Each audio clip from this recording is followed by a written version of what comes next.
This is going to be a response to Rocking Mr. E's video. And I want to first make it clear that I don't have any problems with Rocking Mr. E. I don't despise him or dislike him or anything like that. This is not that kind of video. But I do happen to disagree with the MRA plus method that he's been putting forth. I think it's important that we can address disagreements in a civil manner.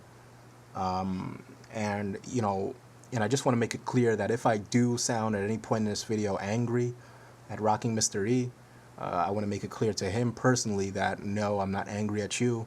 I just happen to be angry in my videos, and that's just the way I recite, what I've written down. So don't take it personal. But with that said, I have to voice my significant disagreement with the MRA plus method. And I'm first going to start by addressing the following misconceptions about men going their own way. Now, right off the bat, let me say that my personal view of men going their own way, and I think the view of many other men going their own way, is one which does not, in any capacity, require you to take some kind of vow of celibacy at all. I personally think that this is one of the most dishonest lies perpetuated about us, coming from both feminists and MRAs alike. It does not mean you can't have sex with women. This is patently false and has never been uttered by me at all, or Stardust for that matter. I think the closest I've ever come to saying anything even remotely approaching such a thing is when I said that as a man going his own way, one must be completely prepared to go without sex indefinitely if necessary. Necessary meaning in no uncertain terms that when and if you are involved in a purely sexual relationship with a woman, you will be prepared at the slightest hint of her leveraging sex in hopes of controlling you to disengage her immediately and unapologetically, even if she's currently your only access to sex at that point in time. Men going their own way is not celibacy. It is, in my opinion, a rejection, a complete and utter rejection of relationships other than a sexual nature between men and women, and that I do not deny. What men going their own way does do, in my opinion, is to dispel a fantasy about women that has been propagated for the purposes of what I believe to be some sort of noble lie that men needed to believe in to justify carrying out civilization as we know it. Men are very good at identifying what's a fair deal and what isn't, and I suspect that before the ceremonialization of male and female interaction that we have defined as marriage, men were acutely aware of which gender is responsible for the lion's share of work and sacrifice in any romantic interaction between men and women. And so we dressed it up in flowers and in ceremony and in wedding rings, and we've made it legal and binding because men have understood for a very long time, even in antiquity, that women do in fact, in the general sense, only view men for their utility. To say this is far from adhering to a victim mentality, and I'll get to that later, but men, I suspect, have a burning desire to trick themselves into seeing characteristically male traits of honor and loyalty and fidelity that are not exclusive to, but overwhelmingly characteristic to men in women. Because if not for the fanfare of romance and love, the ceremony will essentially reveal itself to be a cold sexual transaction, and men, admittedly on some level, are very scared of having to face that reality, even though the evidence is all around us. Now, if you can't agree that the traits that I just mentioned show up much more in men than they do in women, I think you simply have not taken an honest look at the evidence here. But I am glad that Stardust brought up the point of 9/11. Because we currently live in a society where this idea, this deification of what some refer to as the male and female love dynamic, has become so much of a saturated part of our society that it appears to most of the blue pill world to be a foregone conclusion. But cataclysmic events such as 9/11 provide to us all in an instant, and in a thunderclap fashion, the proper moment of clarity needed to see which gender truly does sacrifice for the greater good. 343 firefighters died that day running into buildings to save men, women, and children. None were female. None. Not a single one.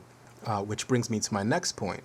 Since men going their own way are being accused of overgeneralizing the nature of women, since we adhere too rigorously to the tenets of Brifolt's law, then please, for the purposes of my re-education, direct me to events in history that show similar sacrifice of life and limb from women for the sake of saving men, and please do so in a manner that shows anything approaching the frequency with which men sacrifice for the good of women. You see, that's the glaring flaw in anti-men going their own way rhetoric. Where's the evidence? I mean, we don't need to be told that not all women are like that because, of course, women like Girl Rights prove it for us.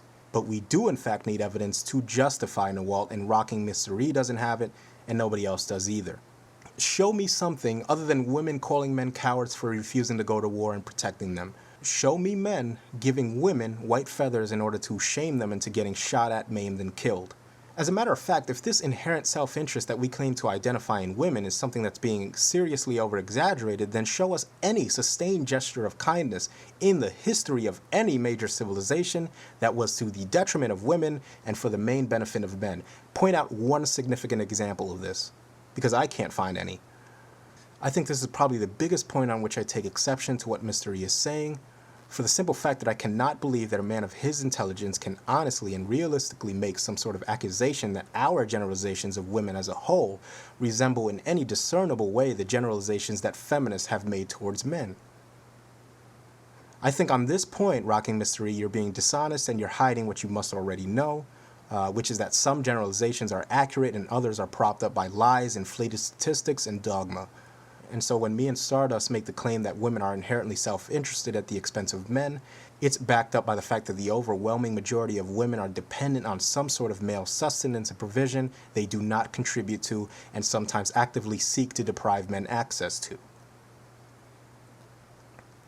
So if we were to take the feminist generalization, for example, of all men being inherently prone to committing rape and sexual assault, even though the statistics clearly show that although most rapists are men, the vast majority of men do not rape, and if we were to compare this to the generalization that women will use men on an individual level as workhorses and providers, and the state on a collective level as the ultimate provider, and if we were to take into account that the state is overwhelmingly male-funded, it's easy to come to the conclusion that the amount of women depending on some sort of sustenance from husbands to welfare checks is a clear, unignorable trend that cannot be divorced from the general behavior of women. I mean, today alone, there are literally millions upon millions of women depending on the state or a man for their meal ticket, but how many men are out there raping people at any given time? How many? I mean, which one do you think is an accurate generalization based on reality? And which one do you think is a gross overgeneralization based on an agenda? I think you know the answer, Rocking Mr. E, and on that specific point, I think you were purposefully dishonest, and that kind of sleight of hand is something that I would expect from the feminists and not someone like you at all. The point you made about Stardust's relationship was also, in my opinion, an act of intellectual dishonesty, and I talk about this and I don't talk about this much because I want my arguments to stand on their own. But I'm not coming out of a recently emotionally draining relationship.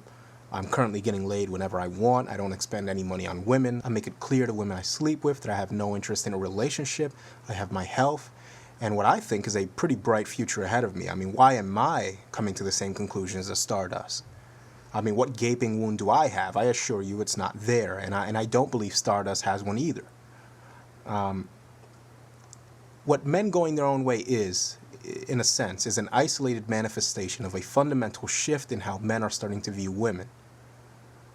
Throughout history, we've had affluent historians and philosophers like Schopenhauer and Plato and Briffault accurately pin down what amounts to basically the same ideas on female nature that we're expressing here.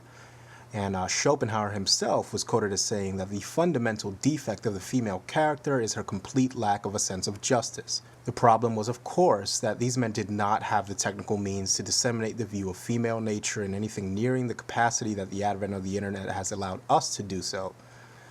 So currently men from all over the world, in America, in Australia, India, China, wherever, they can relegate to each other the experiences that they've had with women, and we can compare and contrast female behavior with one another, and then we can set out to do what men do best, which is to analyze the data we've compiled to see if we can discern any ubiquitous characteristics of female nature that is not subject to the forces of cultural boundary.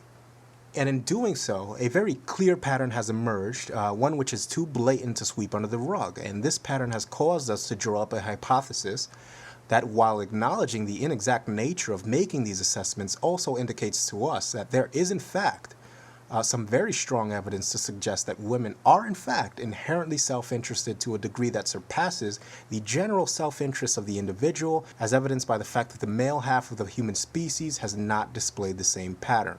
That is the conclusion that men going their own way are drawing, that while the human race is itself inherently self-interested, as any other species would be, women clearly display more of this self-interest and in a way that is uniquely attached to their relationship with the opposite sex. So what I think as men going their own way is that we should be content with just sitting back and carefully studying what has unfolded since the 60s and what will continue to unfold within the next 2 decades or so in regards to how women behaved when they were given the go-ahead from the state to do whatever they please, and how they will continue to act now that the men's rights movement is gaining steam and they can start to sense that feminism is reaching its inevitable conclusion. And I, for one, am supremely confident in my hypothesis, which is as follows. You will start to see an increased push from women against the state when an increasing numbers of the privileges given to them by feminism and the state at the expense of men begin to dry up. They will not make the concession that furnishing these benefits at the expense of men was at all unfair or harmful to men until after it's 100% clear that the state simply cannot furnish them any longer. At this point, women will seek a reconciliation with men that hopefully men will reject and force women once and for all to start carrying their own weight, and it is at this pivotal juncture that whether or not men have truly and accurately assessed the female nature that will determine whether or not they fall for a disingenuous truce revolving around the same old provision and protection bullshit, and if that's the case, the entire process will reboot, starting the process of male as provider traditionalism, giving way to feminism and female entitlement, that will inexorably lead once again to the tipping point where men can either decide to finally allow women to crash and burn instead of piecing back together the mess they've made and extending unearned forgiveness to them while once again burying any large-scale conceptualization of inherent female greed for another cycle. Which is why it is so dangerous to keep allowing men to believe in the concept of romantic love between men and women. This concept of there being what is implied to be a small minority of good women that the masses of men should seek out and compete for amongst the trash heaps that go on for as long as the eye can see is by definition a template for unhealthy male competition that just as a numbers game alone makes it clear that very few will win and almost all will have expended their precious time and money and energy pursuing it with no satisfactory results. I mean, give me a good damn reason why men shouldn't regard women strictly on a sexual basis. Give me a good reason why men shouldn't pursue women for nothing more than a brief, nostalgic form of courtship and sex, followed by disengagement to focus on their own interests. I think that this notion that some of us have about reconciliation with women, especially while the abuses they've leveled at men as conscious collaborators of the state are still going on, is a bit like the farmer asking the fox to help him patch up holes in the chicken coop. Metaphorically speaking, the fox is going to be laughing at you and what an idiot you are, and most likely will feel even more emboldened to continue its behavior. If I were to say that you can lead a horse to water but you can't force it to drink, someone please explain to me logically and rationally how this doesn't equate to the state providing women with only the opportunity to act the way they have without forcing anything on them ever. I mean, divorce initiated by women required their signature. Every slut walk that proposed male predispositions to rape required the conscious decision from the thousands of women that have participated in that or the Take Back the Night campaigns or whatever. And when people point this out, they're somehow bitter or hurt from previous relationships. I mean, come on. When we point this out, we're somehow hiding the fact that women have another side to them that's nurturing and kind, and if we're just charismatic enough or alpha enough or dominant enough, they'll be glad to show it to us. Have you ever been to an urban ghetto? I mean, where these nurturing, misunderstood darlings have the sole responsibility of child rearing? Have you ever been there? Because I have, and trust me, these children of these women are far from nurtured, they're far from properly cared for, they are far from functional and well-adjusted, they aren't protected. If the family is the fundamental building block of civilization, then why do we see chaos ensue when only the father is removed from it, and when women are left with the complete control over how children are raised? The father is the building block of civilization, and all of the burdens of child rearing and implementing order and discipline rested with him. But this time men have had enough. What has been seen cannot be unseen, and we absolutely do reserve the right to pursue surrogacy or the artificial womb in the future, and we will not be shamed into relinquishing those options because feminists have voiced an approval at it at some point in time. Rocking Mr. E, as smart as he is, knows that it's absolutely possible for men to want certain things that feminists want, for completely different reasons and motivations. Maybe since feminists wanted birth control for women, men should stop pursuing the male pill, since of course that would make us exactly like the feminists in every discernible way. It's bullshit, and that's a poorly constructed half-truth, Rocking Mr. E, and you know it. The idea that men going their own way is some sort of male version of feminism is completely dishonest and inaccurate. Men going their own way do not want to leverage the state to illegally steal money from women we're no longer in relationships with.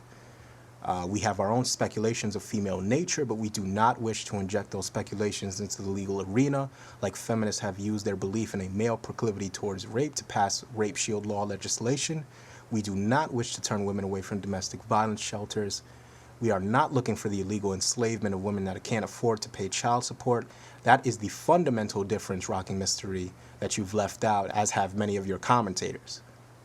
At this point, men going their own way have provided sufficient evidence to support our claims about female nature. What evidence have the naysayers provided? I mean, isolated instances of marriages in progress that can go south at any instant? Nawalt deflections? I mean, what? I mean, I could honestly, because there were so many points that I disagreed with in this video, I could honestly go on forever taking this apart, but, you know, I'm going to stop here for now. That's all I really got to say about it.